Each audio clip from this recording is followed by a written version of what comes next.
pleasant evening to each and everyone in between. My name is Maria Ana Corina Romana Isabelita Elena Beniz Reyes Perez Costes Rodriguez Gutierrez Rivas Ravis. A half-man and half-woman standing in your front is an 18-year-old stoner studying at Adamson University, taking my Bachelor of Science in Mass Communication.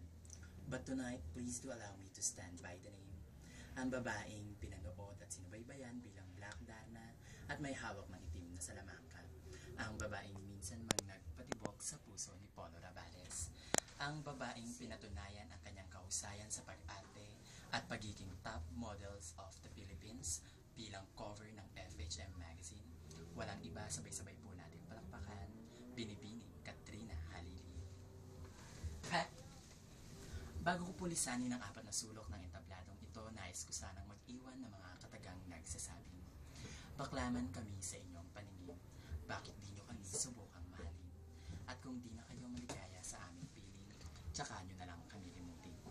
May mga kasabihan tayong walang pangit na bakla pag ang lalaki ay gipit na gapit, at walang pinsan-pinsan pag titiyang tinigasan.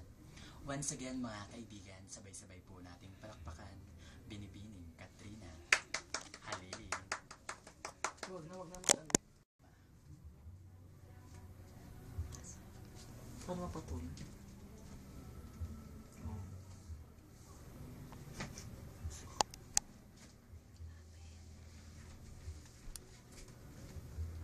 Nandyan na.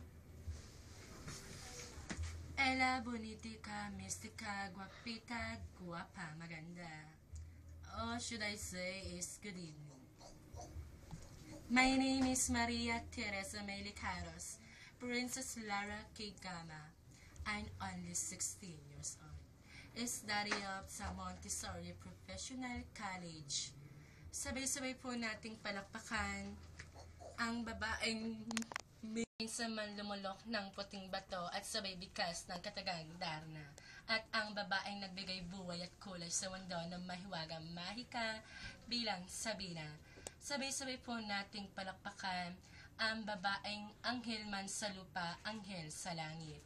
Ang babaeng inawarding for the 2009 and ang babaeng nagtala ng and waiting for the 2010 at sabay po nating palakpakan ang babaeng nag-iisang nagpatibok sa puso ni Piolo Pascual.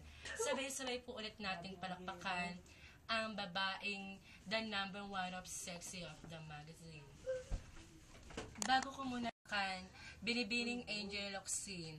Bago ko muna lisanin ng entabladong ito, nais ko muna pong mag-iwan ng isang katagang, iisa lang ang ibig sabihin. Papepi Popo. Papa lang ang hanap namin. Pepi lang ang kulang sa amin. Pitpitin man ang aming mga kamay, bakla pa rin kami. Pokpok lang ang kaaway namin. Mga pukin yung mabanton. Meron pa yan? Thank you and good evening to everyone.